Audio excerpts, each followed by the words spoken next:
I think I've got it configured, right? And I press this button here, and then a thing happens, and it changes, and it moves. There we are. How you doing there, friends? Good morning, good afternoon, good evening. Whatever time it might be in your part of the world, it's great to have you back for another C# with CSharpFritz episode.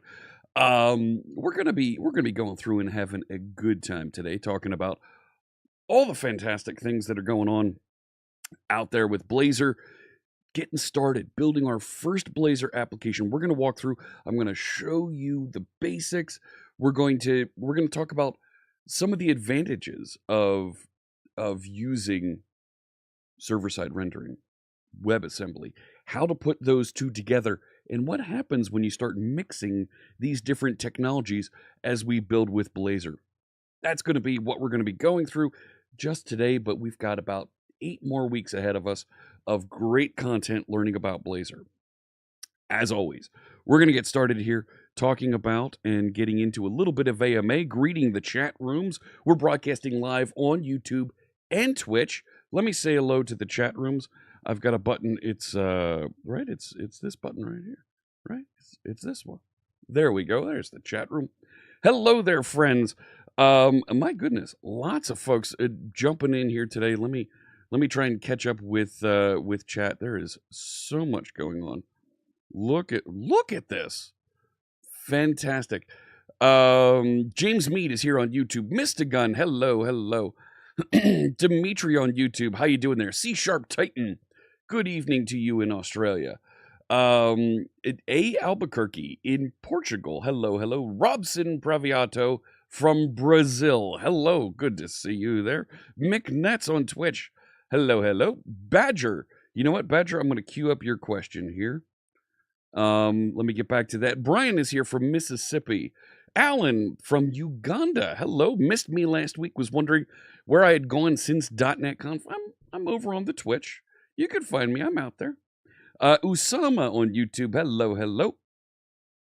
And Soner. Hello on YouTube. Good afternoon to, is it Crumna in Turkey. Hello, hello. Will I show how to deploy the project? Asks Fritz on YouTube. Eventually, yes, we will get to that topic. So, how you doing there, Ratana in Cambodia? I'm going to be using TagsApp for a bit of our Q&A as we go through the AMA here today, and I'm already feeling I love the volume of content coming through already. We're gonna have a fantastic time covering all of this. And there's a question here from C Titan as well. Let me get that into the mix. I'm gonna head right over to TagsApp and start queuing up some of these questions.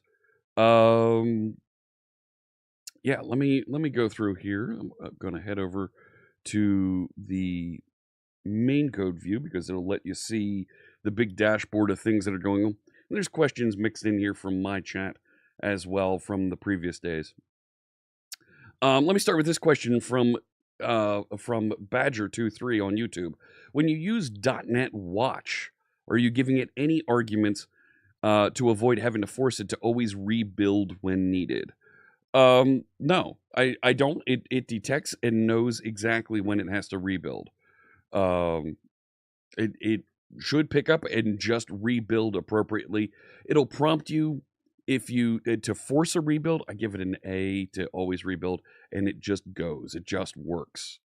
So I don't really have an issue with that.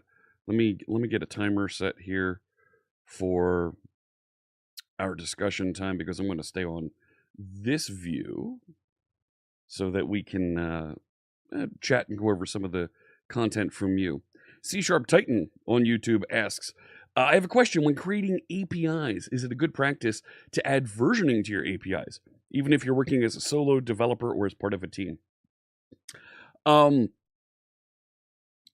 If this is going to be a project that's going to last a long time and you have clients that are managed separately from your application in another project that may be deployed somewhere else, yes, absolutely. If you're building an API that your content, your application is using and it's all internal, yeah, you don't really need to do. You can get away with not doing that. But I would lean more towards use versioning if you can. And it will help you in the long run with maintaining your application. I'm going to get some music playing in the background here. This is the Stream Beats Synthwave playlist. This is just groovy music that we're going to have in the background that's just going to fill some of the gaps as we're talking and having a good time here together. Big thanks to Harris Heller and his team of creators for putting this music together we're listening to today. Let me go to this. Yeah, classic coder background music. So, hello to, see, it's paused, but I'm still getting some messages here. I'm going to use over here. How you doing there, Wiza Otter? Hello, hello. Abdul Wiza, how you doing there on YouTube? James Mead. I'll grab that message to answer that.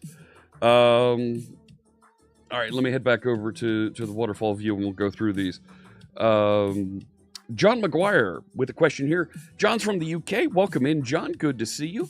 Will calling an API be covered in the web app? Yes. In fact, we're going to build a couple of APIs, both with classic controller style APIs, and we're going to build some minimal APIs as well. I'm going to show you how to call both. And I'm actually going to put an interface in front of calling those APIs and a little bit of a repository pattern. And you'll see why when we get into the sample here, because not all Blazor code is running where you think it's running. So we need to be able to juggle. We need to be able to manage that and appreciate the differences between that. Let me come back to this question from Abdul Wiza. James with a question here. Do I have a preference, Visual Studio Community versus Visual Studio Code versus the command line, and why? I'm a longtime Visual Studio developer. I've been building with Visual Studio and its predecessors going back to Visual Basic 5. So I'm a big fan of Visual Studio. And I don't just say that because I work on the team. I do enjoy Visual Studio Code on my Linux laptop. I enjoy using Visual Studio Code on my Macs and on my Raspberry Pi. It's a fantastic application. However, I enjoy the much more complete experience and the ability to dial in performance profiling, very robust debugging experience with full Visual Studio. I have Enterprise installed, but I don't really use the Enterprise features as much, so I do lean into Visual Studio. Command line is always an option now with .NET development, and I think it's important that folks understand that, because there are people who prefer to develop at the command line, who prefer to develop with Vim or Emacs or Pine or Pico, and you can do that. Not Pine, listen to me, Pico. Pine's an email app. You have your choices of any editor to work with this, and you don't have to use a Microsoft created editor. There's plenty of them out there that you can use and interact with and have a good experience with. And I'm not going to say you shouldn't use those. Use what makes you happy. I'd love if you used Visual Studio, and I think we've got a fantastic tool set available for you. Let me see here. Let's try this again. Spend a day troubleshooting, only to discover an Azure function.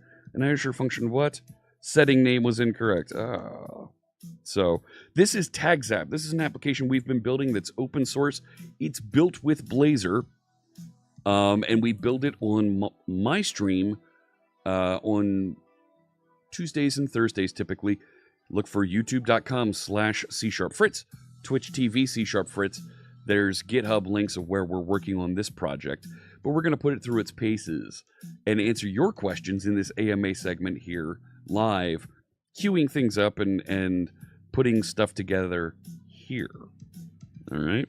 A little bit easier for everybody to see exactly what I'm talking about instead of chat messages scrolling off the screen and kind of getting lost in the ether and folks wondering, what the heck is Fritz talking about?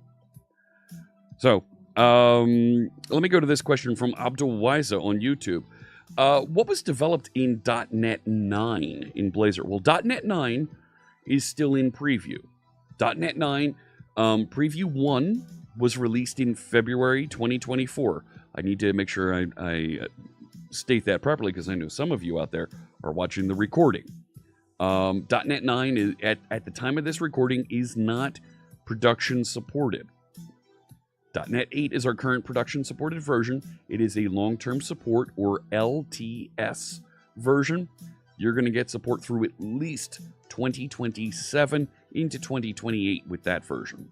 So nothing's been delivered with .NET 9 yet. That said, there are many projects out there that are built with .NET 8, with .NET 6, with Blazor. I've had conversations with customers, with governments, with businesses that are building with Blazor. I don't have an executed NDA that allows me to discuss their projects. I can tell you that we are working with some of those organizations so that we can have customer stories that we share with you about their projects, about the applications that they are building. We are going to have some of those folks talking, presenting, sharing their successes during build, during .NET Conf. We will be sharing and making sure that folks are more aware of those. However, we need to make sure, for legal reasons, that everybody's covered and everybody has their disclosures executed. So Badger with another question here. I was saying .NET Watch seems to be better or handle more scenarios than when using hot reload in Visual Studio. So when I do web development, I do prefer having .NET Watch running in the background. Particularly, I don't like to use the debugger when doing user interface development. When I'm doing user interface development, web development, I'm working on CSS. I'm working on a little bit of JavaScript. a little bit of HTML. It's nice to do it with .NET Watch because it will patch and update the user interface faster. Inside Visual Studio, there's a bunch of other things that it's juggling in the background, including the debugger that I don't necessarily want to step into, and there are some scenarios that .NET Watch at the command line will handle better. And restarting the application and automatically refreshing your browser is one of those, where restarting the browser from Visual Studio doesn't work as well. Let me head back over here to the wall. Yeah, let's pop in a couple more questions here. So, hey, Netrunner is here. Hello, good to see you on Twitch. I'm coming from C# Web Forms world into Blazor. So learning, terrific. Some of the concepts that you know from web forms, building user controls, building web pages, you're going to see we're going to do the exact same things in Blazor. And it's going to be easier to build those components, those pages, because they all use the same language. You can build with native HTML directly, and you don't have to do the bee sting tags less than percent greater than around your C# code. You're going to see it's real easy to get used to and get started with this. So Netrunner, I'll make sure I call out some web forms content as we go along there. Here's Robson on Twitch. How hard is it to use OAuth third-party service providers on Blazor, like Telegram, OAuth? We got you covered. So there is a, where is it? Give me 1 second here. I need to turn that off. Where is it? There is an ASP.NET OAuth GitHub site. I forget the name of this. Yeah, here it is. ASP.NET Contrib. Check this out. This is a series of other providers that you can add to your application with just a couple lines of code. And it shows you what some of the lines of code look like. And the list of providers here is not short. So, Telegram isn't in the list, right? Right? I don't. Yeah, Telegram isn't in this list, but many other services are here that you can use. I dropped a link there in chat so that you can get to this list and go through and see folks that are building and delivering stuff. You can contribute a new provider. Are there folks talking about Telegram? Atlassian, Wix, BungieNet, TikTok. TikTok's a tricky one. Epic Games, that's interesting. Don't see anybody talking about Telegram, but there's a link to get you started and look up other ones that you might be interested in. C# Titan here says, is it true that Microsoft is ending support for Android apps on Windows 11 subsystem in 2025? I was not aware of this when the announcement came out yesterday. I don't work on Windows, but yes, evidently this is being discontinued. If you've already installed the Android subsystem, the Windows subsystem for Android, you will still be able to use your apps for the next year, and they shut off in March 2025, is what I'm seeing in the documentation. So, continuing here, let me go back over. How you doing there, Emmanuel? Greetings to you. Let me grab that from Jedi Magaman. Just joined a Canadian company that has one of their websites using Blazor, so I finally get paid to learn how to develop with it. Congratulations to you, Jedi Megaman. That's awesome. Big congratulations. I love hearing folks that find new jobs, that advance their careers, and particularly getting to use cool technologies like Blazor, all the .NET stack. There's really good stuff in there that everybody can use, everybody can learn from, and grow your career. I'm 20 some years into my development career, and you know what? It's .NET has been very good for me. Let me give 1 second here.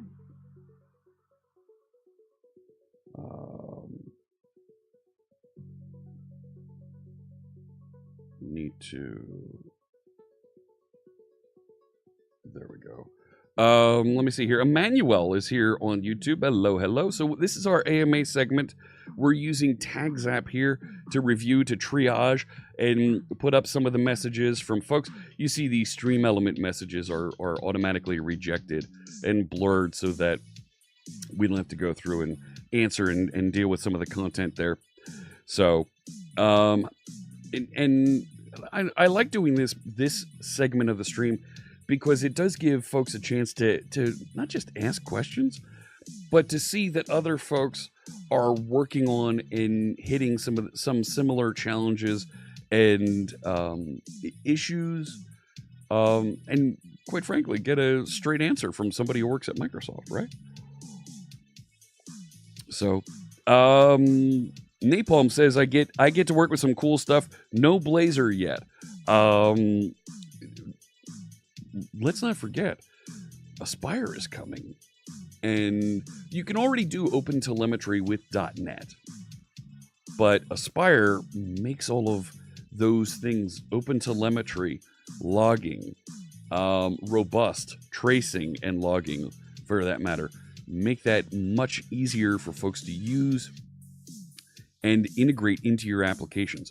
We're really excited about what that's going to bring.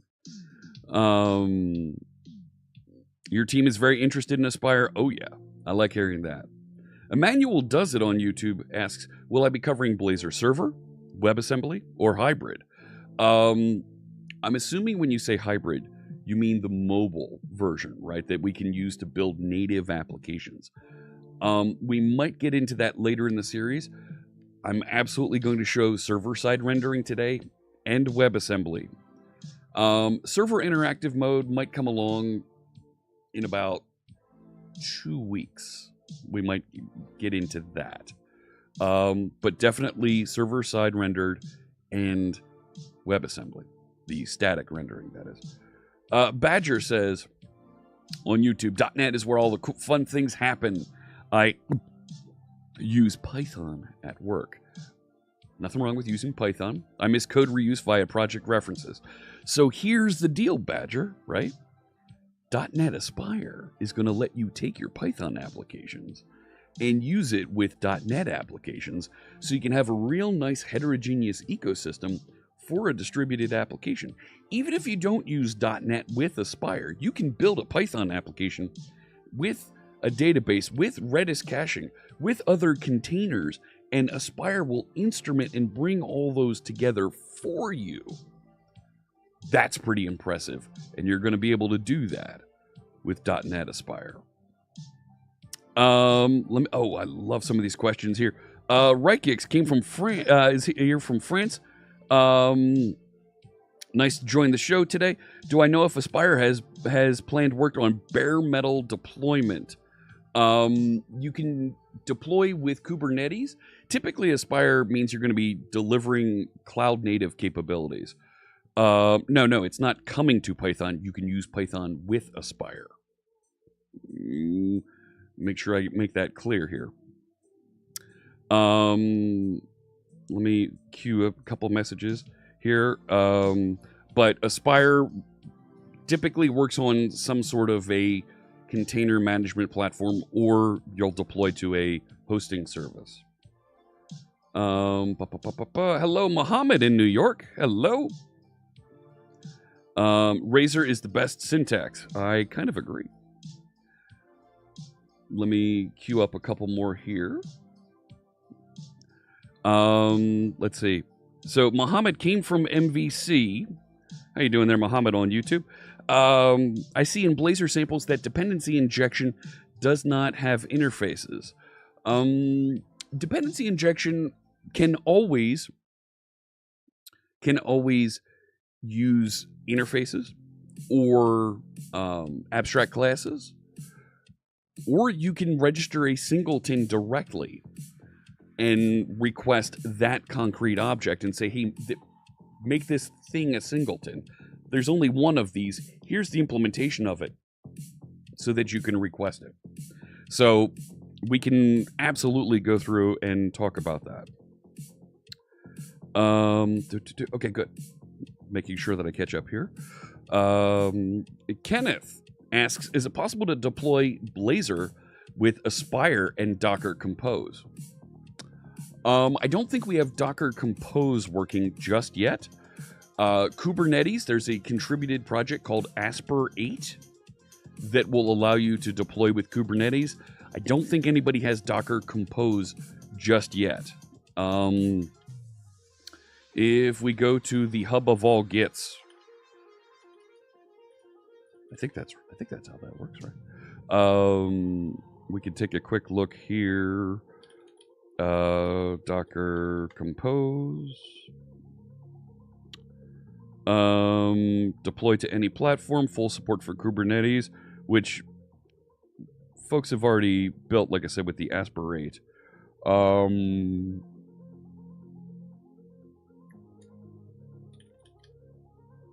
Kubernetes and Docker Compose support is provided by Prometheus Aspirational Manifests. So it looks like it can be done with Docker Compose. I'll link this issue if you want to go through and take a look.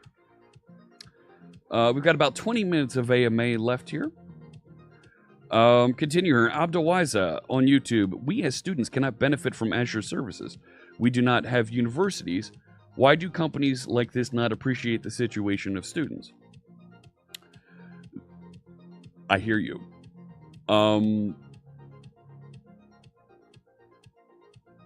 There are learning platforms. There are free services that you can sign up and use on Azure. And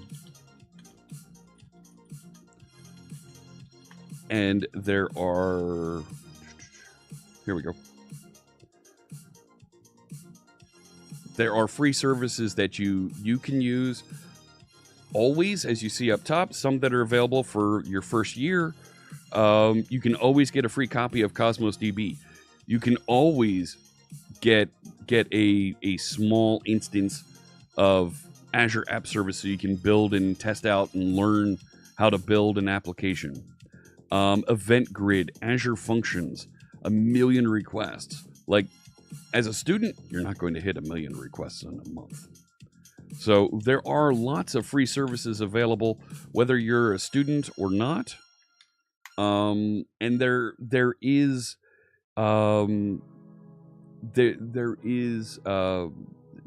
of course a student program to get more access to content.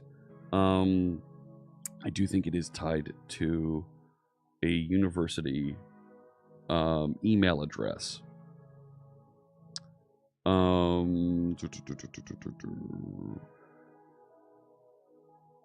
Upgrades and spending limits. Yeah. Accredited degree granting 2-year or 4-year educational institution. They can't just give away the service to everybody who claims that they're a student. There'll be lots of folks that pull a fast one and, quite frankly, lie to get free services. At some point, they do need to charge, but there are always free services available. Sure, I'll look at that. You'll learn to use Azure DevOps. Fantastic. Can I send you my hat? No, I'm sorry. This is Morris from Taiwan watching on YouTube. Welcome, Morris. Learning .NET. It's not .NET Core 8. It's .NET 8. For work, fantastic. Thank you for watching, Morris. The Visual Studio benefits are pretty good. Let me see here. Max from Namibia watching on YouTube. How you doing there, Max? Got a gig from the boss to build our local municipal web app using .NET 8. As a beginner, a university student, I'm actually learning .NET on a real project. Any advice for me? building websites for municipalities, for cities, for government organizations, outward-facing websites, you're going to want to keep your attack surface small. You keep the number of things that you are actually processing and doing on the website at a minimum. We now recommend folks use Blazor and server-side rendering for Blazor as an entry point for .NET web development. Take a look at, I just wrote a blog post about my experience building a fast Blazor website. It's not that one, it's the previous one, this one. There we go. How we build a fast and flexible website with Blazor in .NET 8.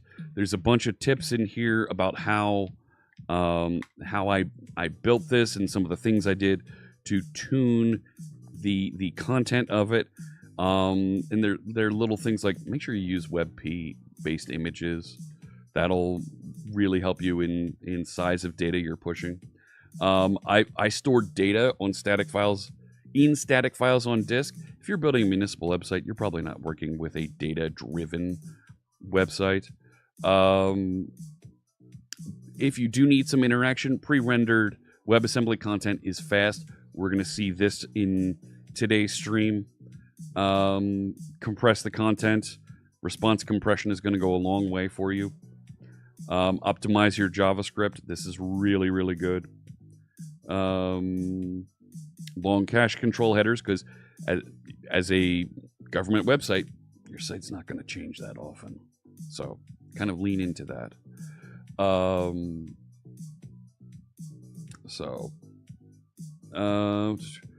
Here we go.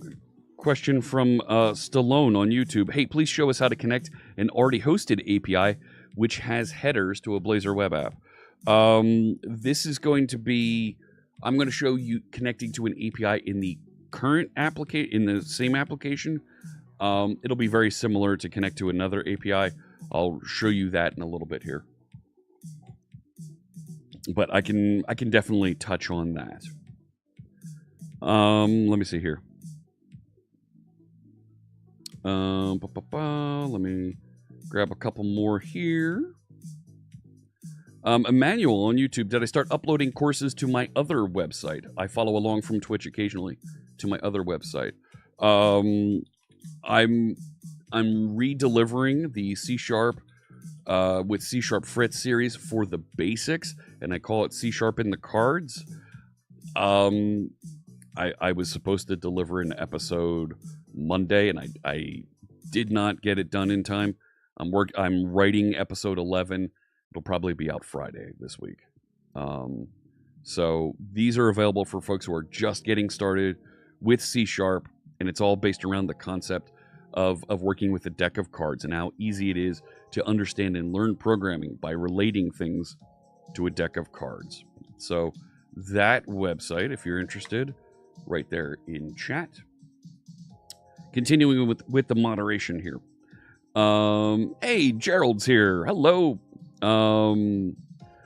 Stuff about Entra ID, if you're looking for that. Let me see here. Yes, it is blazing fast. It is. Catching up over here.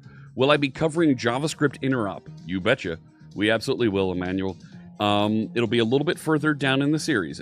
It'll be probably about 3 weeks out. We'll cover JavaScript interop. We're going to get into how much you can do with Blazor, and we're going to see where some of those edges are in the various Blazor render modes, and how that helps us, and how we can shift things and work around and take even better advantage of the environment that we have for us. Continuing here. How you doing there? Leonardo from Brazil. I'm currently working with .NET 7 full stack web API, Blazor and Maui. Awesome. And planning a migration to .NET 8 soon. .NET 8, for Maui application development, I strongly recommend you try to keep Maui on the latest version you try and keep your Maui application on the latest version of .NET as much as possible, because of how the Android and iOS apps move, how they move and advance their ecosystem. By advancing to the latest versions with your Maui app, and hopefully you've got a great continuous integration system helping you build your Maui app, make sure you move it forward with that, because you'll get support for all the latest versions of iOS and Android as you build and develop. Okay? Is this a series or a workshop? We're showing the workshop, and this is a series. All right. Continuing here. This is a question from Mohammed on YouTube. Do I recommend Blazor for new large applications versus MVC? Starting with .NET 8, I do recommend Blazor for new larger applications. Because you're going to see the exact same structure then, building, delivering, deploying, that you would with MVC if it was running as server-side rendered. And that's all you get with MVC. By using Blazor, you now have the option then of taking some of your content and throwing it to WebAssembly and saying, go run over there. This needs to run a little bit faster natively in the browser. Go run over there. And we're going to do a little bit of that today as part of this session, and you're going to see how it benefits you to run on the server, and how it benefits you to run in WebAssembly, and how we can mix a little bit of both. All right? So I definitely recommend Blazor now because of that flexibility that it gives you. Abdul Wiza asks, how will AI change in the web industry in the coming years? What am I expecting? Ooh. What am I expecting? I'm expecting folks. There are folks that look at artificial intelligence and what it can do right now and are extrapolating and saying, none of us are going to have a job in years. What we see right now as artificial intelligence is effectively like a text calculator. It's a search engine for text. Yeah, it's returning code, but let's face it, code is just text. When we ask for a large language model to write something for us, when we ask GitHub Copilot to generate some code for us, it's looking at previous examples and saying, well, based on some of these other things that I know you do, this feels like a good match for what you're asking for. It's not thinking. It's deriving and putting together these ideas. I think the large language models are going to become more accurate. I think the image generation work is going to become more accurate. And I think that we as humans are still going to need to drive and point these tools to generate more of that code better and stitch it together appropriately. Let me catch up with a couple more questions here. Oh, it moved. See, it's not, even though it's paused, it still took in some questions here.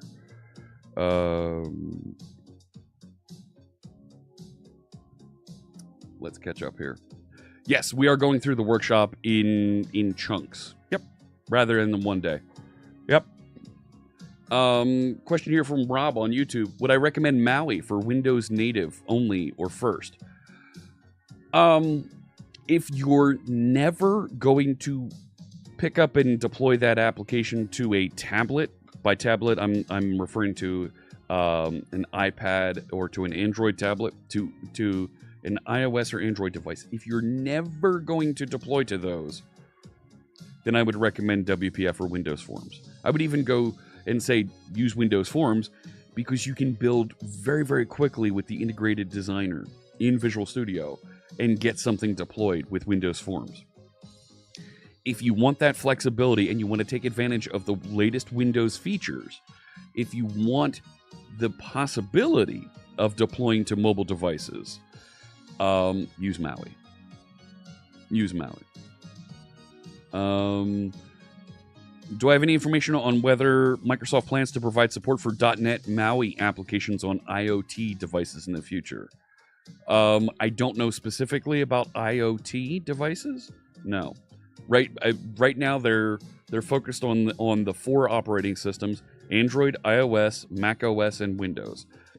I don't know about IoT, and quite frankly, there's smaller versions of the .NET. I don't want to say framework, of the .NET runtime that run really nice on IoT that I would suggest.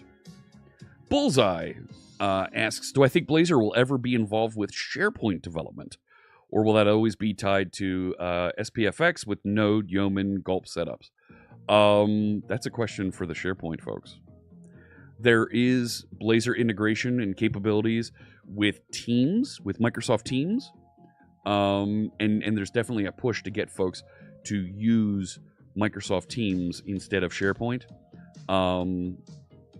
But as far as the SharePoint website user interface using Blazor, that's up to the SharePoint team. It'd be nice if they did, but we'll see. Am I going to cover Blazor Quick Grid? You know what? It's not part of the workshop, but I should at some point put it in there. Let me get back to you on that one.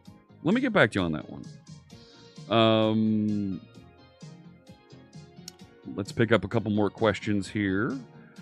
Cranberry Wine on Twitch asks, just read the blog. I've used server-side rendering mode and WASM together. That's right. Some folks use VueJS instead of WASM. They do, yeah.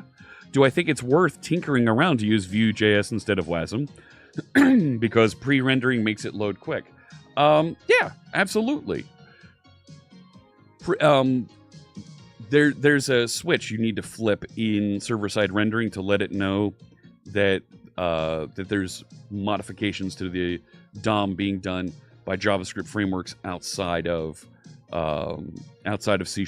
I'm not going to get into that in this session, but I'll dig that up and make sure that that's part of a future lesson in this series.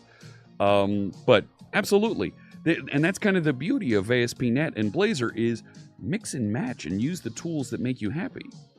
There's so much that you can use to be productive. I'm going to grab a couple more questions there. This is Marco on YouTube. Will Blazor get some new changes, updates in .NET 9? You betcha. They're always trying to make Blazor faster, smaller, more performant. I guess faster and more performant are the same thing, aren't they?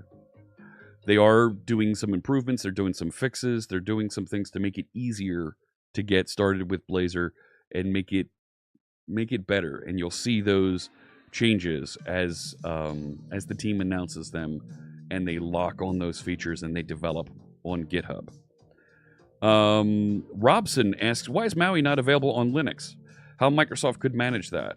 The Maui team is not a large development team. They're dedicated to the 4 primary operating systems that folks requested, that paying customers requested. That's where they're focused. Folks that requested to be able to do Maui on Linux, they didn't actually want to build applications for Linux. The folks we interviewed, they all said, well, we just want to be able to say we can. So there's open source projects out there for the community to contribute to deliver that. Right now, it's not on the schedule. Morris on YouTube asks, how do I manage my time or attention? I don't. I use a notebook tool called Obsidian to jot down notes from each day, and I look back and flip through that. It's got a great search interface on it. It's a great way to manage code. It's all written in Markdown. I have it on my phone. I have a Bluetooth keyboard that I use with my phone. So when I'm traveling, I can drop into Obsidian, jot down some notes, either with the keyboard right on my phone, or if I really need to type a lot out, I'll use my Bluetooth keyboard. I dictate a lot now. Dictation with Windows 11 and with my phone, it's an iPhone, are really, really good. I do not use OneNote. I used to use OneNote, but I migrated to Obsidian because the integration and being able to reference and see where various notes reference each other is really, really good. Hey, failed to connect. Hello, welcome. McNets with a comment here on Twitch. You can use Uno for Linux Plus. Yep, absolutely. And it's based on WinUI. Yep. You're just joining the Discord. That's great. How you doing there? H for Games. I'm going to grab a couple more questions here. As we wrap up, I've got about a minute left. Cappy Dave, we touched on this briefly a little bit earlier. Is Visual Studio better than Visual Studio Code for Blazor development? Yes, I absolutely think this. I think Visual Studio has a better experience seeing components, jumping around between components, extracting code from a component and throwing it into a class file behind the scenes. There's a number of really good extensions for Visual Studio that make Visual Studio development with Blazor easier to do. All right. Max on YouTube, for software development students, what Microsoft certifications are good out there? Any advice for certifications? Check out the certification we have on Free Code Camp for C#. We're working on more certifications with Free Code Camp for .NET technologies. Those are coming soon. Web Dev Guy had to mute the stream for a stand-up meeting. What was the name of the upcoming new resource mentioned for telemetry logging? That's NetAspire. That's coming soon. Okay. Let me grab just a few more questions here. Yeah, I know the timer's up. Thank you. But there's a couple of really good questions here. Chris, thanks so much for jumping in and helping out there. Yeah, it's not traditional certifications, but it will get you there.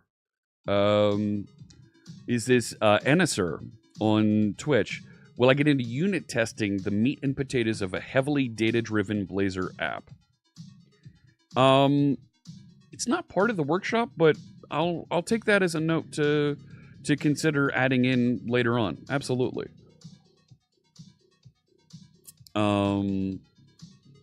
What we found with the... This is a great comment here from Chris. It's not the traditional certifications, but it's quick and seems free. Here's the deal. Since .NET advances every year and there's a new version of .NET, maintaining and managing those certification courses is a lot of time for us on the .NET team to manage. Not only that, but you're going to be spending a lot of time chasing those certifications to keep your qualifications up to date. So to partner with an organization and show, here's an open source technology that you can get accreditation from that organization that you know what you're talking about, and it uses some of the material we've already built, is going to go a long way to show that you are capable with those. I'm going to grab two more, and then we'll move into the topic for today. Every domain in .NET depends on the team. Yes, it does. Does the survival of the domain depend on the team? No. No, it does not. Suppose the team leaves. Will Microsoft stop that domain? No. We are committed to support all the features that are included and are available as part of .NET. You see this, particularly I'll call out WPF. We have a support team that we have set up, we've empowered, we've engaged that is they originally were contractors. I don't think they are anymore. That work on, manage, and advance the WPF framework. That was something that, quite frankly, the Windows team kind of let go for a little bit and focused on what's now called WinUI. Well, we backfilled and put more folks on that product to make sure that it got the appropriate support and capabilities that modern developers need. Kodo Melon here on Twitch says, we recently developed an enterprise application for our company using Blazor. Love hearing that. Okay, let me continue. The application replaces older modules we built on ASP.NET MVC, and it is significantly reduced development time. Love hearing that. Awesome, Kodo Melon. Completing features in weeks that previously took months. Yes. While authentication presented some challenges, Blazor ultimately proved to be a valuable asset in this project. And this last bit about authentication is something we hear a lot. It's hard to do authentication. We're trying to make it easier. I don't want to say simplify, but we're trying to make it easier to do that so that you can, by default, have a secure website that allows folks to log in and control authorization and work with your data in a secure manner. Speaking of domains, you love hearing the .NET Conf URL spoken? Yes, the .NET Conf. .NET sounds so weird. You'd love to see a demo application in Blazor and Aspire. Stay tuned, Johan. This application that you see here, this is TagsApp. This is an open source application that I build over on my stream on Tuesdays and Thursdays. Twitch TV CSharpFritz, YouTube.com CSharpFritz. This right now is built extensively with Blazor, and it uses all three render modes: server-side rendering, server interactive, and WebAssembly rendering. And we're going to be putting it in Aspire in the coming weeks. So we're going to put it into a Maui hybrid application. I'm trying to do it tomorrow. I'm going to do some bug fixes. We're going to try and do it tomorrow. And then we're going to put it into Aspire and wire it up. So this application, and what I like about TagsApp is it's a real application that you can see and you're putting content into. And you're going to see we can get great telemetry out of this. Napalm Codes that you see in chat, he's helped out wiring up open telemetry to this application. We're going to get that merged in. And we're going to generate some great dashboards with content and show you how Blazor and ASP.NET integrates with all the things in the modern web and gives you a complete cloud native experience. There's some really good questions and comments coming in here. I'm going to read through just a couple more. It's hard to do authorization and authentication to begin with. Authentication and authorization. And then adding the component model. Yeah. Yup. Let me wrap up here with Badger. I didn't have much difficulty with auth. Was able to integrate OAuth for Discord, GitHub, Microsoft, and Google with ease. Thanks to that repository that I shared a little bit earlier. I'll drop that one more time into chat for folks that were looking for. That's the Aspire issue. There we go. The ASP.NET Contrib OAuth providers. Check out that link in chat. There are dozens, dare I say almost hundreds? It's not quite hundreds, but there are dozens of providers with many, many services that you're familiar with out there. Getting them up and running and connected to your ASP.NET application so folks can log in with those services. You want folks to log in to your application with Twitch? You want them to log in with GitHub? You want them to log in with LinkedIn? There's providers there that you can use and instructions for how to use those services with your website, like this one. This website lets me log in with a Microsoft account, with a YouTube account, and with a GitHub account. Great stuff. Great stuff. All right. I think that's where we want to leave off here today. That's been really good. I think the chat integration there. What do you think, chat room? Did using TagsApp to go through the AMA and be able to see the questions that I'm addressing and see things in the queue on the wall, knowing that your question is coming up, did that help? Because I'll continue tuning and improving TagsApp and taking some of the feedback from this stream to help out over there. Napalm says it worked well. Let me know there, chat room. Brent says very interactive. Okay. I need to get the YouTube native content feeding over. I kind of cheated bringing over Restream. We need to get YouTube working a little bit better there. It's pretty cool, and yes, Space Shot says TagsApp is the stream chat's friend. Totally agree. Totally agree. C# Titan says it was awesome. Fabulous being someone interested in the app itself. Got to see it in action. Right? Love that, says Kodo Melon. So, right, we kind of cheated by bringing Restream over. When we have YouTube hooked up, we'll be able to see, those of you that are on YouTube, we'll be able to see your profile pictures as well, instead of just the default Restream picture there. So, that rework is coming soon. And I want to make sure that we do that so that it is a little bit clearer what content is coming from YouTube, instead of having to read the message that says, on YouTube, so-and-so says whatever. And I have those messages in a database now, and I can go back through the approved ones, triage, and follow up nicely. I think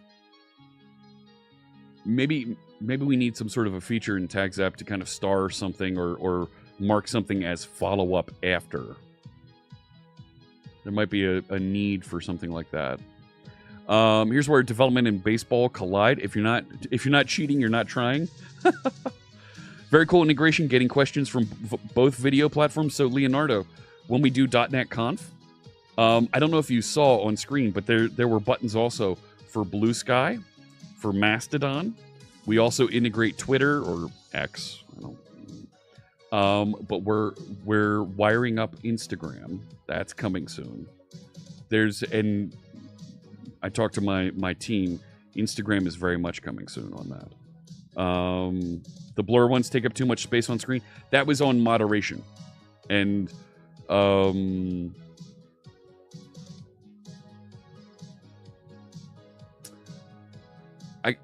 could have turned off the rejected ones appearing on screen. I should have done that.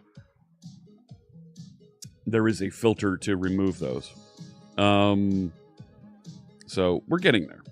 Oh, Max! Oh my gosh! Thank you. That is very kind. Hopefully, TagsApp won't be Sherlocked. Quite frankly, I'd be flattered if TagsApp got integrated into Microsoft Teams. I would be flattered if that happened. Yeah. All right.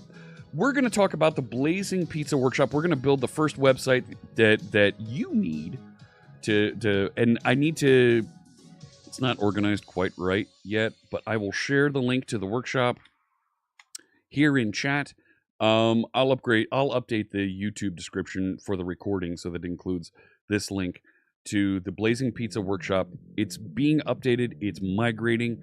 I'm going to let me bring up the GitHub for that, and we can start talking through what we're going to build, how we're going to step into this, and how we're going to learn about the various parts of Blazor. Here it is, Blazing Pizza Workshop. Follow the link that I just dropped into chat. And it will, there right now, see, I put them in as 2 tags. The beginning and end lesson we're going to do here today. So we're going to start with the start tag, and we're going to end at the home screen tag here. And I need to bring over the prose that goes with this. It's not entirely accurate, the content, because we've updated. We've advanced things. So I'm going to use a little bit of that. It still needs to be updated, but there's work to be done. And I'm going to get this reorganized so that we have good docs in here next to it. The docs are already built, but you're very much seeing the workshop being built, and your feedback as we go through this is going to tune and help us improve this workshop. Thorsten on YouTube asks, how's the card flip animation done in TagsApp? It's a CSS animation. There's a rotate animation. Take a look at the source for TagsApp. For those, if you're interested, if you want to see more about TagsApp, it is here at this location is the GitHub repository. And if you dig into the Blazor source, there is some CSS up here. And there you go. That's the flip animation right there, and it just adds the flip class after what, like a half a second or something like that. Blazor adds the flip class to that div, and it spins around. That's it.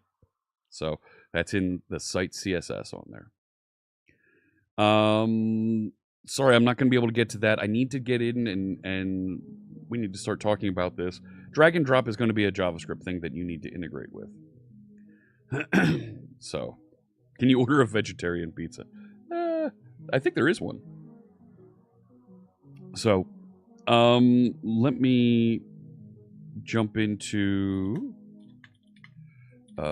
Blazing Pizza Workshop. And I'm going to check out the first tag. Yes, I know. Thank you. And I will open this in... Where is it? It's not there. There we go. Open it in Visual Studio. And we'll get things started here. I'm doing some work in the command line off to the side. Thanks. Yeah, I know. All right. There is a bunch of code in this project. And I started this project as a new Blazor web app. Yeah, you can clone the repo. Sure.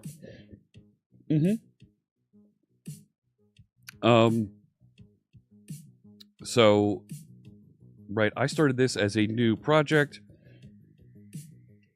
Blazor web app. You can also do this at the command line, .NET new Blazor, Blazor app 1, and I created this and told it use WebAssembly. I told it not to include the sample pages, and I made it per page interactive. We'll learn more what that means in a moment here. Well, no, I'll come right out and tell you. Per page interactive means we can choose which pages are going to be interactive. But importantly, it gives me a server project here. Can I zoom that? Is it going to let me? Can I do a little bit of zoom there? I don't want the lens. No. What the heck? No, I don't want. No. And really? Stop it with the... How do I stop magnifying without it magnifying? No, I don't want lens. Yeah, full screen. Right? So what happens if I do that? Right? How's that? Did that actually zoom in there or not? No, it doesn't look like it did. Bummer. All right. So there are 4 projects that I added by default. So the first 2 I got from creating file new Blazor project. The components library here has some stuff in it that we'll use later on in the series. Zoom it is crying right now. This is a collection of other components that we can use, and it's a new Razor class library. That's the type of project that we use for adding components for defining our own projects. This is different from the WebAssembly library that the Blazor project will use if there's WebAssembly content. These two, the client and the server project, the first one here, they're kind of paired together. You can't really have multiple WebAssembly projects. Well, I suppose you could. But we pretty much recommend one. Blazor does not only work with .NET 8. To Kaga's question, you can use Blazor with the older frameworks, but it's different. right? The features and things that I'm going to teach you today, go back, filter it to Blazor. There we go. Blazor Web App is the new unified Blazor model that we're teaching. WebAssembly Standalone, WebAssembly App Empty, Blazor Server App Empty. These are all older versions of Blazor. Okay, actually, I think the WebAssembly Standalone, I think this is .NET 8. But you can use older versions of the templates to build. And they function and behave differently. The features I'm going to show you today aren't necessarily in there. All right. Okay. So by default, we get a project that has some layout, some pages defined here, and app routes. And I've added into the default here some other components that are appropriate for building our first Blazor application. So everything in ASP.NET Core starts with this program CS, because web applications run as console applications. Let's face it, if you're going to start a website, it's going to run as a service somewhere, and if it runs as a service on Windows, Mac, Linux, services start as command line tools, and you can start them up and kind of park them as a background service on all three of those operating systems. You don't run a website off of iOS or Android. So we have content here that's going to configure our website and then define how the website's going to respond to things. Let me show you. So we're going to define and say, hey, we're creating a web application, and give me a builder that lets me define all the things in it. We're going to put Razor components into it. This is what turns on Blazor capabilities, and we're going to also turn on the ability to work with interactive WebAssembly content. WebAssembly content, right, is that native code that'll run in the browser, in the sandbox, on every browser out there. No plugins needed. This is a standard HTML5 feature. Okay? So you can always use this. You'll always have the capability of doing this. And quite frankly, if for some reason WebAssembly gets discontinued or removed from all the browsers in the future, your code will still work and you can run it just on the server. I've added a database context here. This is Entity Framework. This is a way for us to connect in and save data, read data out of a database. And I'm using a little SQLite database, right? Just a file-based database called PizzaDB. So it's a little file-based database that's sitting on disk that we can reference. And I've wrapped that repository, that database context, I've put it into a repository pattern here. Look at this. Fritz is already introducing repository pattern. We're not even 5 minutes into the lesson and he's introducing repository pattern. That's right, I am. And you're going to see why. This is a repository interface that we're defining that lets our pizza application pages know how to get toppings, how to get specials. What are the specials? What are those premium pizzas we want folks to buy, we want to advertise on the front page of the website?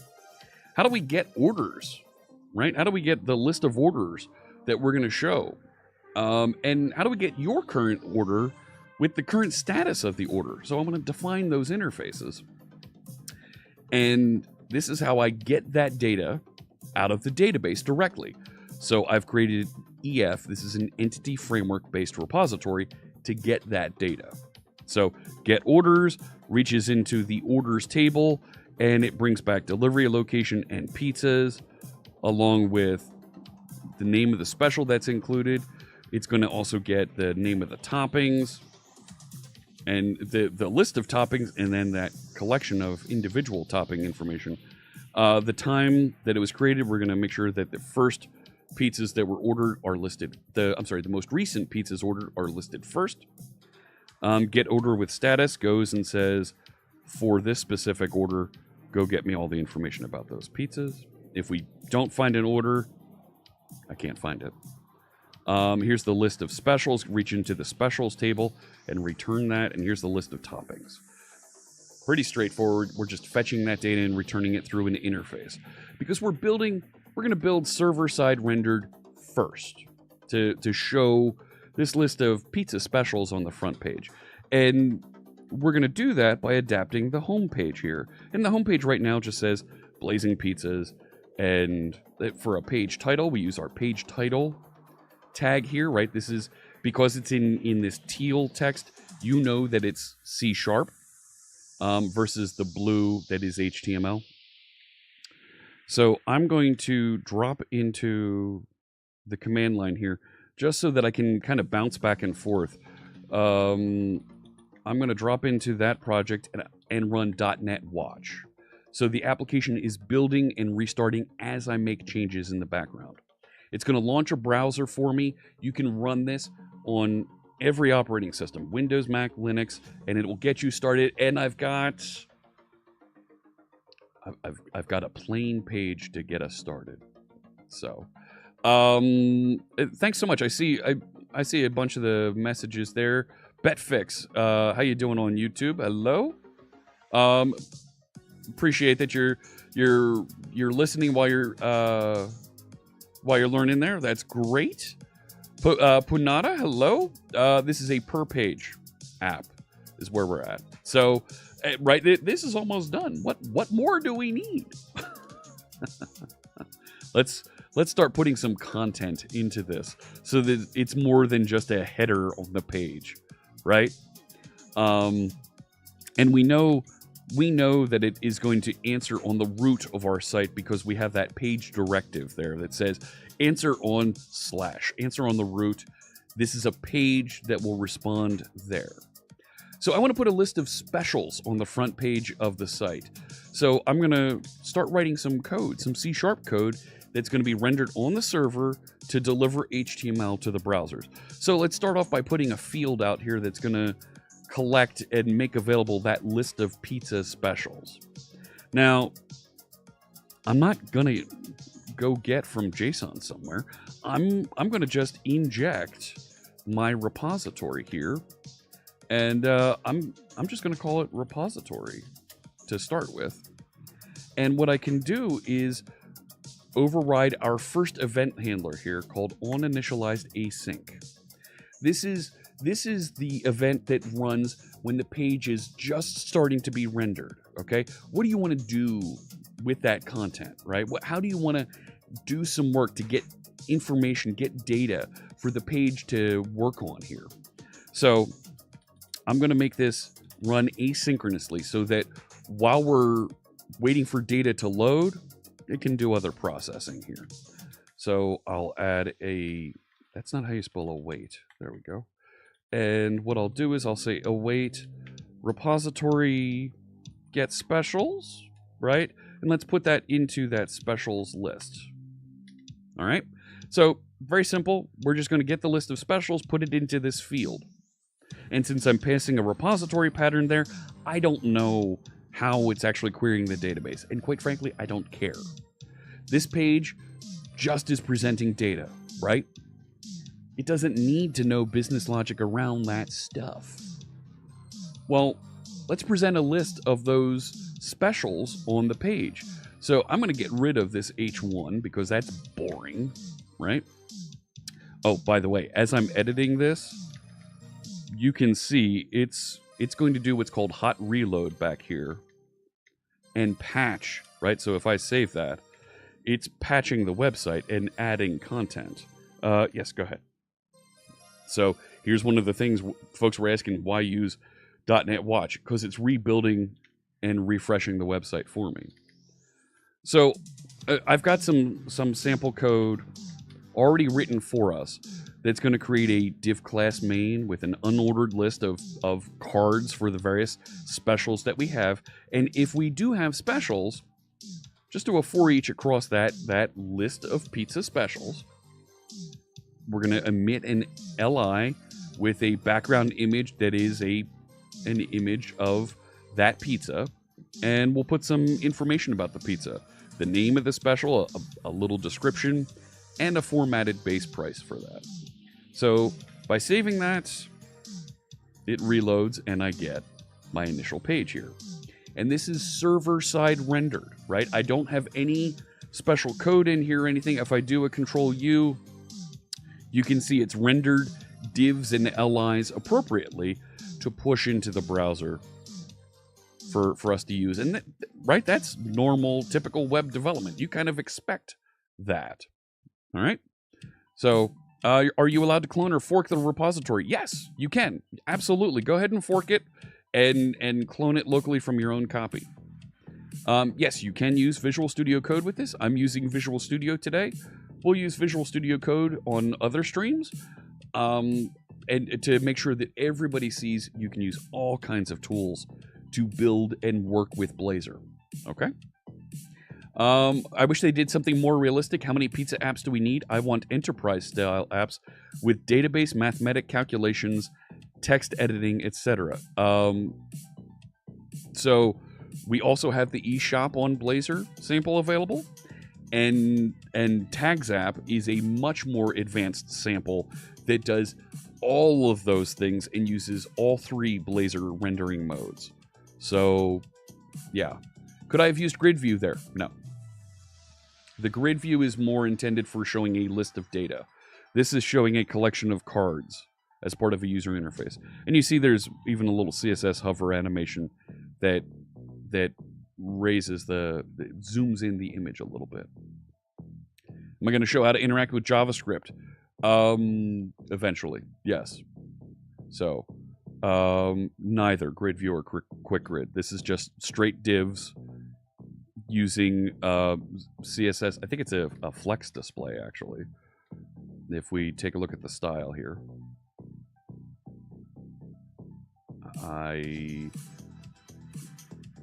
think so. Step up. Position relative. Yeah, it's a CSS grid that's being used there. So yeah, narrow the browser and it does, right? It does respond appropriately, right? And right, if I zoom, similarly, it while the overflow is turned off on the page. So yeah, quick grid is more for tabular data. That's right. If you had lots of cards and need to filter and sort, I would suggest quick grid might be good for showing a complete menu where you would want to have, here's a list of all the pizzas that we have, and you want to be able to sort through it, search for items on it, a complete list of toppings, a very large, extensive list of toppings that you want folks to be able to search through and find. So, all right. So we've got our list of pizzas here. Now, we should put some sort of header up here that says the name of our pizza shop and some other things that will carry throughout the application. And we put that in a layout. So we have main layout here. And our main layout right now just has the body and it has a little error handler thing. Well, that's really boring, right? So I have some content that we can paste in instead. So that we have a top navigation bar here, okay, that has a logo in the corner, and that's a little SVG. And we're going to have a navigation bar next to it with a first entry here that says Get Pizza, and it uses a component called navlink to create that navigation element. So I'll save that, and we'll go back here, and it's already refreshed in the background for me. I get a nice header that goes with this, and quite frankly, for a front page of a website, that's good enough, right? For a front page of a pizza shop's website, this is really all you need. And it loads fast, and I can put output caching on this if I wanted to. How fast does it run? All right, fine, I'll show you how fast it runs. I've disabled cache. I did a Control F5. And duration, total duration, 603 milliseconds. It's kind of hiding here behind me. And for the download of everything, there you can see it there, 603 milliseconds. However, that time to first byte, right, if I zoom in on just here, the response,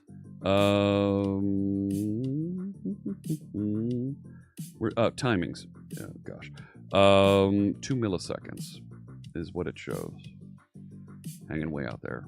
Still can't see that. There we go. 2 milliseconds. All right. Blocked for 1 millisecond. So your total time till the first was about 4 milliseconds. To the first byte was completed and it started painting the screen.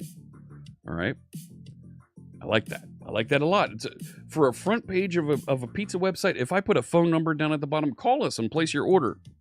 That's all you needed, right? And there was a comment earlier about, gosh, I'm building a website for my municipality. For the front page of your state or local government website where, hey, welcome, where you're going to output information. Hey, welcome to Springfield. We've got lots of great information for you if you want to contact the police, you want to contact the water department, you want to contact Parks and Recreation.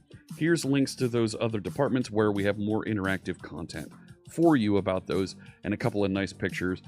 This is really all you need, right? And we built that in what, 10, 15 minutes? Like, and that was with me teaching along the way and talking about all the things here. So, continuing then, let me see if we have any stuff going on here. How you doing there, Homeless Rogue? Hello. You can find my Discord over on my Twitch channel if you'd like to drop me a line over there. You're right. It is a little bit of a lie. When we do a published and released build, it'll actually run faster because it will tree shake, compress, and run much, much faster. Right, we got designers to help with the layout. That's why it looks so nice, Cesar. Thank you, Netrunner. Appreciate those kind words. Can you download the JavaScript and WebAssembly from a normal web page outside of Blazor so that once you hit a Blazor site, it's all preloaded and ready to go? Getting there. Getting there.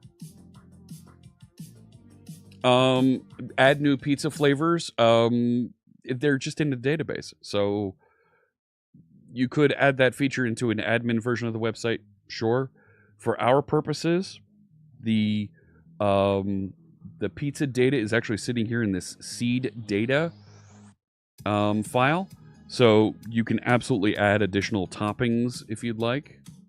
And here's the list of the various pizza specials and where their images are located on disk. So if we go into root, img, pizzas, there's all the pizza specials. So if you wanted to add you wanted to add Hawaiian pizza with pineapple and whatnot, you can add another pizza special here with a little description, a price, and an image. Recycle the database. Delete the little SQLite file that's on disk. You can see here where it initializes the database and it'll rebuild that database for you with that content. Peas on a pizza. Warm peas, that's just wrong. With a high traffic site, should the homepage be static to ensure no connection errors? No.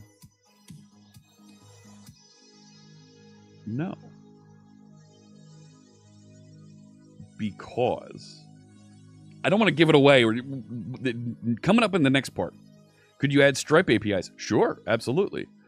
Pain begins when we need to add login. I think that happens with every tech stack. As soon as you start adding auth, things become painful.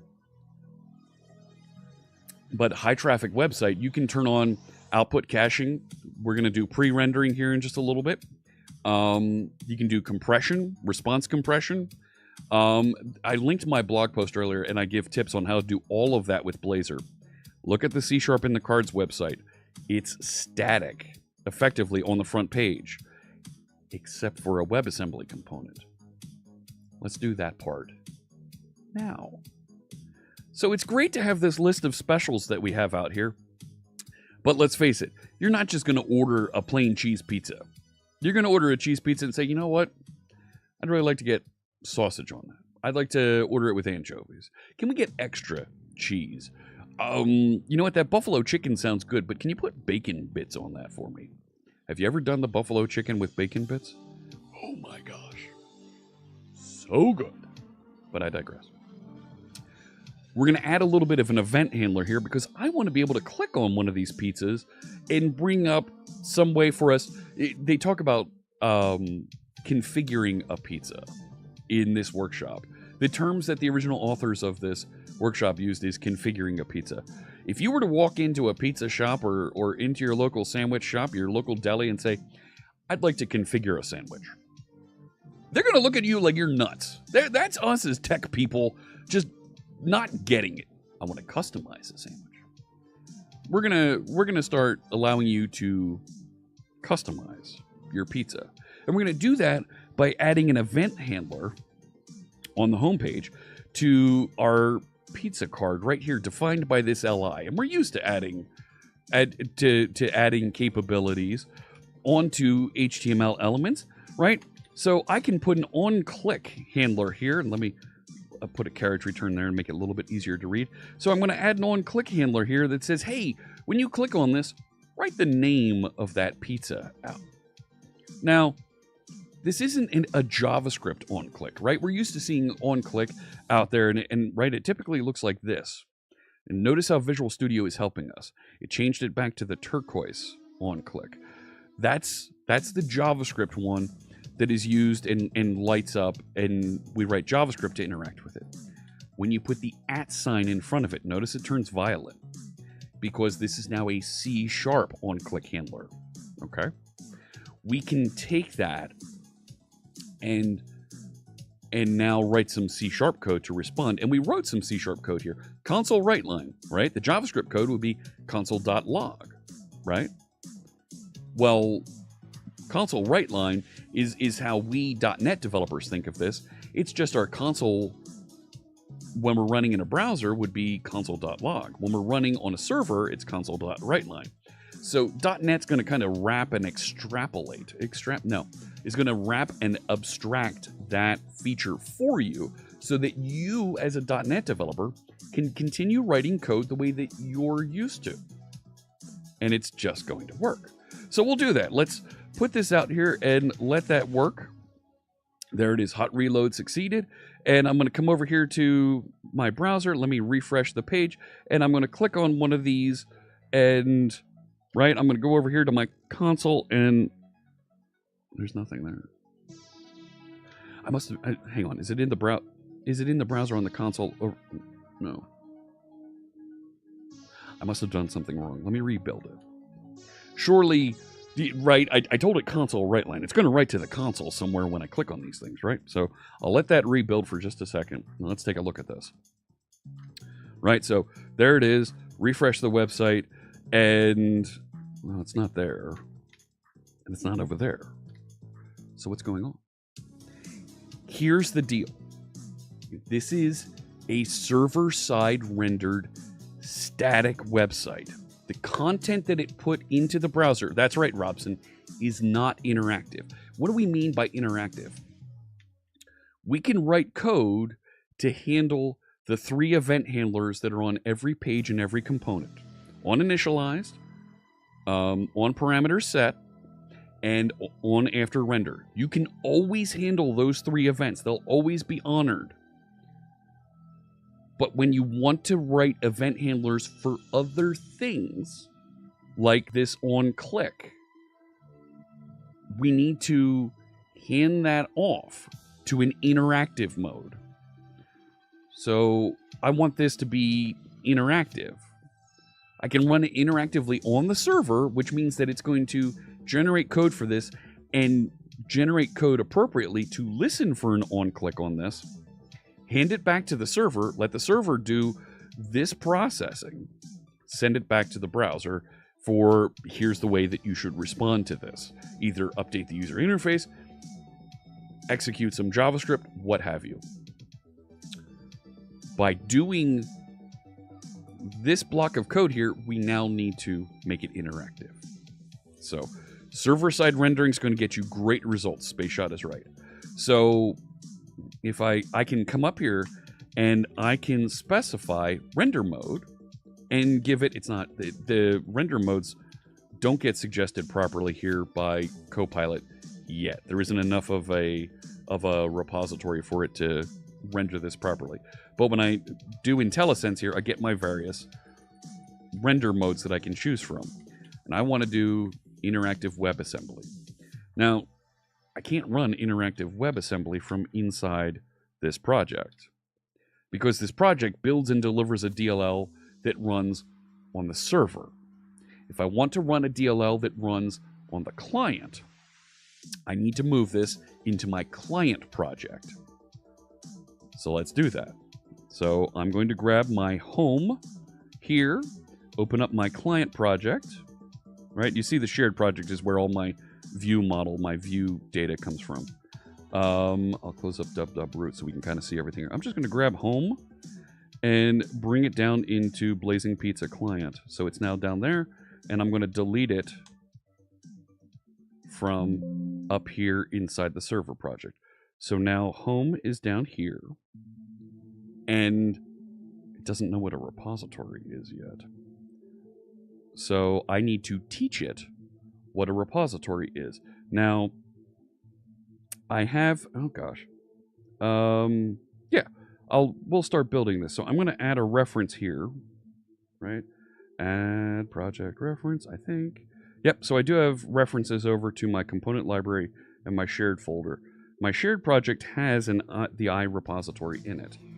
So up here, I'm going to create a new class, and I'm going to call this HTTP repository, because now we're going to go fetch data from the server. And to the folks who asked the question earlier, well, how do you integrate and ask questions off a server, right? Using an API, this is what you do. So I'm going to implement this repository. There we go. I'm not going to go through and implement everything just yet, but I'm going to implement the get specials method here. I need to actually receive an HTTP client to get this started so I can make that request, because WebAssembly runs in the browser, right? So I need to receive an HTTP client. So I will create one of those, and I'm going to assign a field. That's fine. So down here, when I want to get specials, I need a little bit of code so that it knows how to go get those specials. So I want to fetch them from an API. And I will, right here, say return. You went and added some extra code there for me. We need to make this async. So we're going to get from JSON. We're going to get data in JSON format from the server. And we're going to get a list of specials. I don't need that. All right. That's it. Now, I register this inside my program so that it knows exactly how to build an HTTP client and how to create a repository for me so that I can just use that repository back and forth on the server and in WebAssembly. And we'll see why that's important in a minute. So let's say builder services. I need to register HTTP client. I can't do add HTTP client. It doesn't make sense because I'm running in WebAssembly. And an HTTP client is kind of scoped for us. Okay. So I'm going to add scoped an HTTP client, and I need to add some configuration, some information about how this is going to be created. So give me my service provider there. And I'm going to, I don't need the curly braces, right? Yeah. So I'm going to return a new HTTP client, and I want to specify the base address equals service provider. Is it environment? Oh, come on. Where's my notes? Where's my notes? See, this is why I have this completed over here. I can grab my notes real quick for how I did this. There we go. That's what I'm looking for. Right? There we go. Add scoped HTTP client base address, builder, host environment base address. So whatever website is hosting this, we're going to have our HTTP client know how to go back to that site. Now, to the question earlier of how do I make requests to another API somewhere else, you're going to still add an HTTP client, but instead of having this base address be specified here, eliminate that, and you're going to be able to specify the complete URL for where you're requesting and interacting. Will the stream be available on YouTube? It'll be on the .net channel on YouTube. Thank you so much, Chris, for chiming in. Yeah, it'll be available there, and it'll be in the C# with CSharpFritz playlist. No, don't async suffix. I'm not going to get into that discussion right now. That's off topic for what I want to do here. So I now have my HTTP client. Now I can register my repository. So builder services, add scoped, and if you request an iRepository, give me the HTTP repository. Okay. So now my home Razor file that was saying, hey, I want to request a repository. Let's also put a global using in here. This one right here. So that's a C# 10 feature that allows you to just always have access to all of those capabilities. And I don't need as many using statements. So my home still references and just uses iRepository. Nice.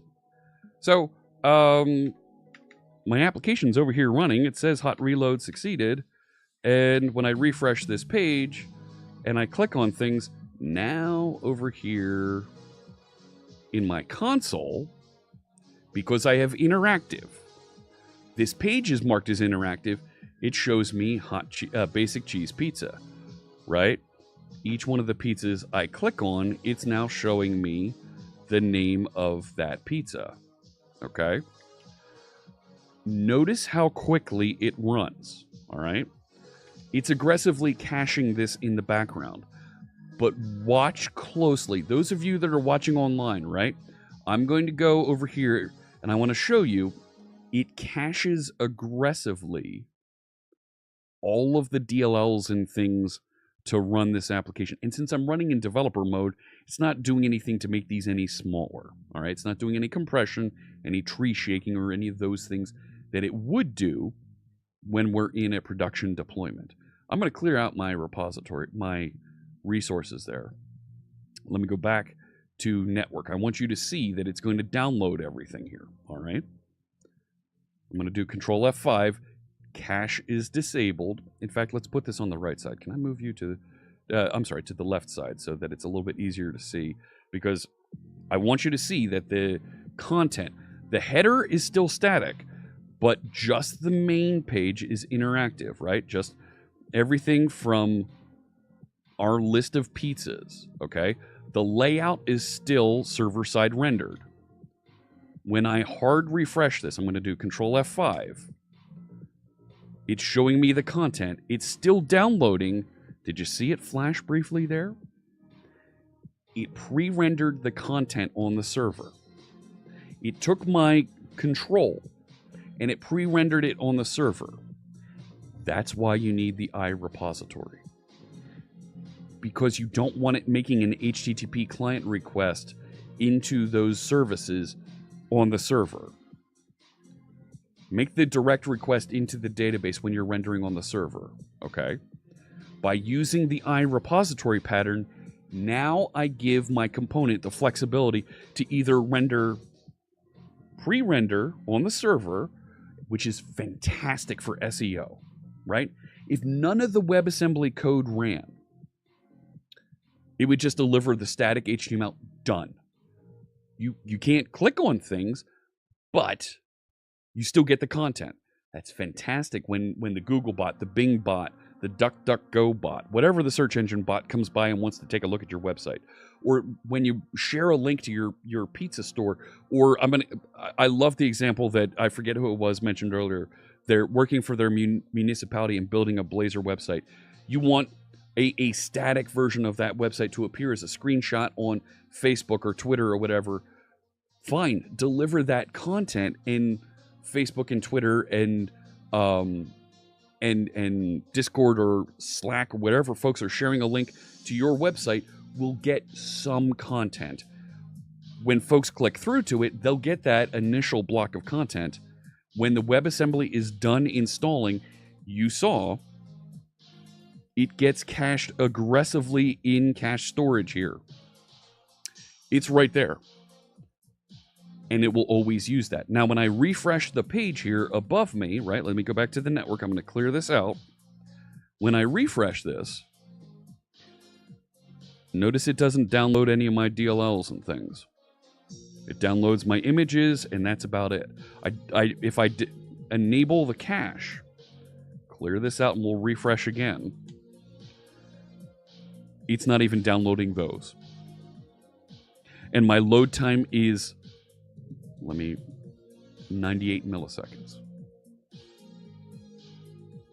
Now that's running in developer mode locally, right? That's going to be even faster when you get into production and we tree shake and we make this smaller, better, faster. We've got about 15 minutes left. So I want to show you WebAssembly with the pre-rendering is really, really good. Okay? It's really, really fast. I hope this is beginner friendly, John. Will pre-render hit the database twice? The pre-render can be output cached, so it doesn't hit the database twice. It hits it once, cached that for a long period of time. So then the WebAssembly hits the database once. Okay? And even then, output cache the results of your API, right? So the APIs that we're using, I have a method down here, map pizza API. And this is an extension that uses minimal APIs with .NET. I really should reorder these because the specials are the ones we talk about first. Grab that entity framework context, just get that list of specials and return them. You can absolutely cache output here and specify, you know what, my list of specials doesn't change that often. Cache it for a week. Most people come by and they shop and they'll pick up pizza once a week. Cache it for a week, a sliding expiration of a week. Cache it for a month. And it will automatically keep that locally. And when I do add new pizzas in the future, I can restart the website and that output cache will get flushed anyway, right? Great options that are available to you there. Do me a favor, try and let's keep chat to English if we can, okay? I only speak English, and I speak a little bit of German, and I speak it badly. So, all right. So those are all options available to you. Let's go through and add a little more interactivity here because I'd like to be able to customize my pizza, right? So we have that on click, and it shows, here's the name of the pizza. But I'd really like to be able to configure to customize my pizza. So I'm going to go down here and I'm going to add some more fields to my home page. So I already have my list of specials, but I want to work on a specific pizza and customize that. And we're going to show a dialog that will allow you to customize that. And I'll add a little method here, show configure pizza dialog. So for a given pizza special that you've selected on screen, right? One of these cards, we're going to assign to that configuring pizza up here a pizza that's going to take a list of toppings, a size, and we're going to customize that a little bit. So let me change that on click up there so that now, oh darn. There we go. And let's put a little bit of wrapping on this. So now instead of on click, just console right line, we're going to show a configure pizza dialog. Now, we're going to create a new component to show that pizza dialog. And because this component, because we want a little modal dialog that'll allow you to select the toppings and things, because that's going to appear as an overlay and you're going to interact with it to configure this, I want that to run interactively in WebAssembly. So I'm going to add a new component over here called configure pizza dialog.razor. All of our components, all of our pages are Razor. Now our home page, right?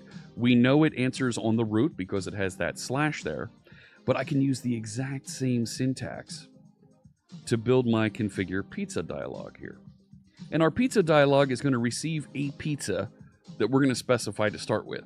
Hey, what are you configuring? Well, this is a parameter that we're going to pass in. We're going to start with a cheese pizza, a pepperoni pizza, and we're going to customize it. So we're going to pass that in as a parameter. And by adding this parameter attribute to our pizza property means that I can use the pizza as an attribute on a configure pizza dialog element. We'll see that in a second. Let me add some initial markup for this dialog here. So standard HTML with a little bit of formatting in here. Everywhere we have an @ sign is where we pivot between C# and HTML. Razor knows how to do that automatically for you, so you know how to do Razor templates from the get-go, right? Everything that's inside code is code that's going to be executed, is C# code. And everything with an @ sign is content that's going to be rendered as C#, right? So @pizza. So take that pizza, tell me about the special, and tell me about it. What's the description of that? And place that information there. So now at the bottom of my homepage, I can include a reference to my configure pizza dialog right here, right? So if we are showing the configure dialog, output that element, configure pizza dialog. It's not an HTML element, it's a Blazor component. So we get the teal text inside Visual Studio to show us this is an HTML. It's Blazor. And it has the same name as that file. Let me expand my list of files here so you can see that. It has the exact same name as the base name of the file that has this markup. So now that I've referenced and included that there, so when I say show configure pizza dialog, it's going to specify, here's the pizza we're working on, that will be passed in. There it is, being passed in as an attribute to this component. It looks like an HTML attribute. And then we're going to set configure dialog to true, and it will show a dialog for us. So we should have gotten a little hot reload there. I think it did it. So now I click on it, and I get a little modal dialog that appears over top that says the name of my pizza, that description, and there's that initial price that you saw back here behind. And I get a couple buttons for order and cancel. Well, we should do a little bit of data binding here so that I can specify what size pizza I'd like and be able to choose some toppings for it. So we'll do a little bit of data binding with this so I can specify a pizza size with this. So let me add on my configure pizza dialog here inside this form, right? I'm going to add a size chooser here, and I'll use an input type range. This is a standard input type. You can have a little slider that lets you choose between a minimum size and a maximum size. And then I'm going to have a label down here that says, here's the new price based on that size. There's also a binding. No, it doesn't actually bind. So now, there we go. We get this little range thing here that we can slide back and forth. But we want that to affect the price of the pizza here and to update the specified pizza size on the side there. So I'm going to add some data binding to this to allow that input to affect our C# code here. So check this out. It's a range, minimum, maximum size, step 1, and the value of that range is the size of the pizza. This is two-way data binding, so whatever value is set on this range is going to get applied to that pizza. And whatever size is set on that pizza is going to set the position of that range locator.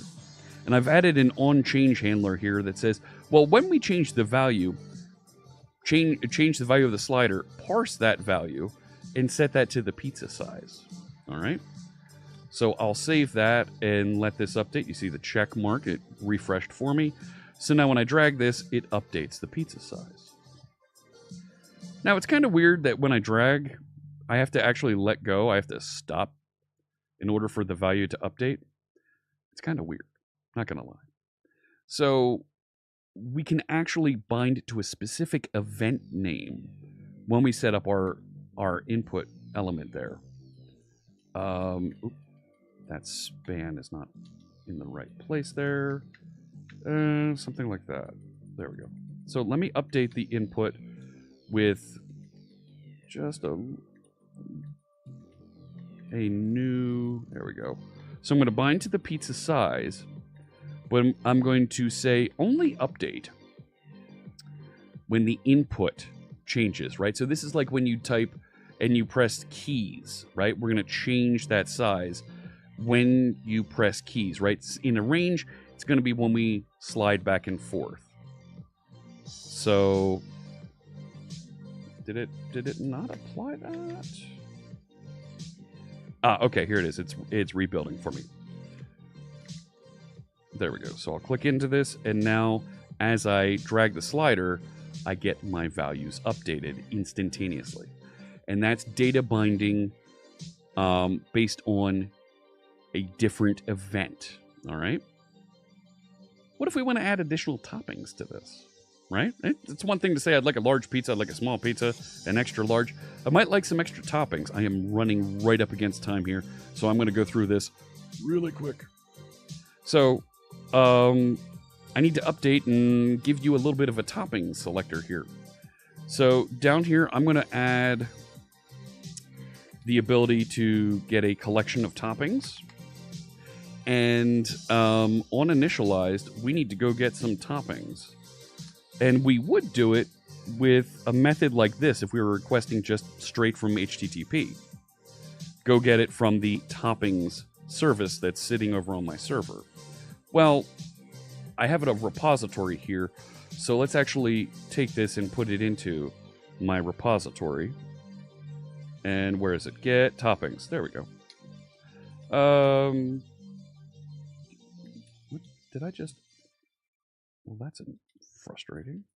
Return, await, go get, and it should be lowercase. There we go. Go get those toppings and return them. And if you don't get anything, just return a blank list of toppings. So, what did I do? Did I? No. No, what did I delete something I shouldn't have? Oh. There we go. Okay, back over here. So now I can just say await. I need to inject my repository. Right? Inject iRepository. And now down here, I could say await repository get toppings. And this will run on the server if it needs to. So let me add a little bit of content for showing the list of toppings that are available. So a little div with a for each over the collection of pizza toppings. And we'll put in a list of the toppings that are available there. And I also need...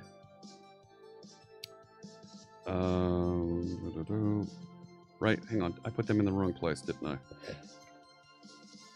No, I didn't include the whole thing. My bad. Yeah. Hang on. I put that in the wrong place. Or I didn't include everything. There we go. So a little select with a list of the various toppings that are available. A little option that says here's all the toppings. And below that, we'll put a list of here's the selected toppings. So I need some methods for when you select a topping, add it to the pizza. So I have a couple methods to do that I'll add down here. So when we select a topping, well, the event changed. You selected something in the select box, right? That's what this is doing. So when that changes, this is a C# event. When that changes, run this method down here and something changed. Well, I can get that value out of the arguments and turn it into a ID for a topping to add. And add topping, this is standard C# stuff, right? Go into the collection of pizza toppings and add it. And I've also got a remove topping method that runs if you click a button next to the list of toppings that has a little X on it, it'll remove that topping. So I'll save that, let it refresh. My hot reload kicked in, and now I have a little slider so I can set the size, and I can choose from my list of toppings that are available. And this is all Blazor. This is all WebAssembly sitting in the browser, right? So I'll, ooh, steak, yeah. And I can remove some of those toppings. No, I don't want blue cheese. And it gives me a new title, a new total, not title, for how much that pizza costs. I need to do one or two more things here real quick. We need to be able to cancel and exit the pizza dialog. I want that cancel button and that order button to work. You know what? I'm going to save them for next time. I'm going to save them for next time. Yeah. We got through a lot here today. A lot. There's a ton going on. There is... I see a bunch of questions out there. And we will... of course, we'll have AMA session next week as we go through this stuff. We're going to go through more of this. It is Bootstrap, and there is some customized CSS to go with it as well. Check out the repository. I'm going to update and have more content going into this GitHub repository. I will share that into chat so that you can download and grab that. But I am right at time. Thank you so much, everybody, for joining in. I hope you enjoyed the session. I'll be back this time next week, same time slot. Next week, we'll be talking more about this. We're going to get into more with this. We're going to show not just how to place orders, but how to save orders into the database using an API and getting some more server-rendered components. And we're even going to do a little scaffolding to build user interfaces here along the way, okay? I hope you enjoy what you've seen so far. There's a ton more to come because we've reinvented this workshop a little bit to show off some of these Blazor features, and I hope it makes sense to you. Thank you so much. I really appreciate that. This is so kind. Thank you. Thank you, chat rooms. I really appreciate it. We'll be back with Tags app, showing more about that next time, and doing some more AMA with that, answering your questions, walking through the samples here. Try what you saw today, okay? Download the code, give it a try. Make sure you check out the 0 start tag and give it a try. Take a look. It's really cool to use, and you're going to feel the magic of Blazor, all right? Those of you that are watching on YouTube, we've got tons of amazing videos for you here on the .NET channel. Check them out just below and over to the side. This video, like all my other videos on this series, you'll find in the C# with CSharpFritz playlist, all right? And those of you that are on Twitch, it's time for a raid. Let's set up and do a raid. Let's support somebody else who's broadcasting on Twitch. Let's get connected and show them a little bit of what's going on. And our friend and Microsoft MVP, Michael Jolly, is out there. He is the bald-bearded builder. Let's go and support him. Thank you so much for joining me on this Wednesday. Like I said, I'll be back next week. We'll have more lessons about Blazor, answering your questions. And I'll be back tomorrow tinkering and working with Tags app if you want to see a more advanced demo, more advanced development of a project as we build that application live on stream. All right? Thank you so much for watching, all of our friends on YouTube. Those of you on Twitch, get ready to say hi to our friend Michael Jolly, and I will see you tomorrow on the CSharpFritz channels. I wish you good health and good coding. Take care.